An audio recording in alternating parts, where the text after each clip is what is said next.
This is Orlando.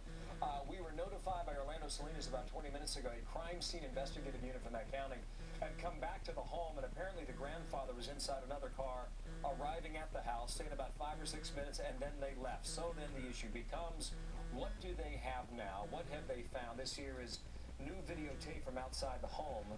We're getting in right now. Dean Weidman's on the phone. He's an investigator, CSI. Dean, you out there? Yes, I'm here. Hey, this is what we're hearing from Steph Watts on the ground. They came with empty bags and went through the garbage into the garage, into the backyard, and left with full bags. They obviously are looking for something, right, Dean? What could that be? Right. They're probably looking for anything that can trace back to the missing girl, blood, tissue, bones, any kind of skeletal remains, any kind of biological evidence they can trace back to.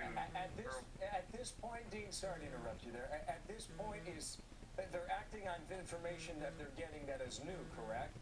That they're getting maybe through interviews at the cop shop, and they're taking that back to the house and searching? Right. Yeah, I think I heard that someone said that they borrowed a shovel, recently, so they're probably going back, picking up some of the soil samples and digging in the backyard. I think there was an issue of a new concrete that may have been poured. So, yeah, they're going back to try to find more evidence of the girl's remains. Yeah, Dean, if we are 2 months down the road on this, if the timeline's accurate, and we can't say that it is, how compromised could this evidence be?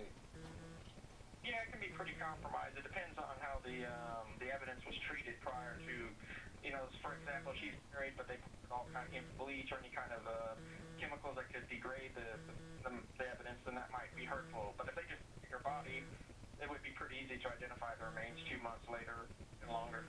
Dean Weidman on the phone there. He's studied these cases for years. Thank you, Dean. Let's get a break. Back in a moment. Breaking news here in America's Newsroom. Right here at the Red Robin Department of Deliciousness is where we created the 5-alarm burger. It's our spiciest burger yet because it has the ingredients like the pepper jack cheese and jalapenos. Ooh! Who took a bite of it? One more time now, back to this breaking news before we check out on a Friday here. We do know that the crime scene investigation unit came back to the home of the grandparents of this missing 2-year-old girl. We have gotten a bit of a description now about what they were taking from inside the house and out around the backside. Apparently bags filled with something, brown paper bags, and we're waiting on more answers as to that evidence. It could be, and this is just a theory, we have no proof of this. If the reporting is accurate that there is suspicion in the backyard, they could have been taking soil samples away, that's quite possible, or something else from behind that house. There is definitely suspicion in the backyard. The investigators have confirmed that. They indeed searched the backyard with cadaver dogs. We just don't know what they went back to get today. We're told that the grandfather, George Anthony, who is in that lime shirt with the gray hair, by the way, brought them in, brought the investigators in through the garage. Here you're seeing the new video. Straight through the garage into the backyard, and that seemed to be the point of interest, where they collected the evidence, put it in bags, and left. So we've got folks on the ground trying to figure out exactly what's in those bags. As soon as we know, you'll know.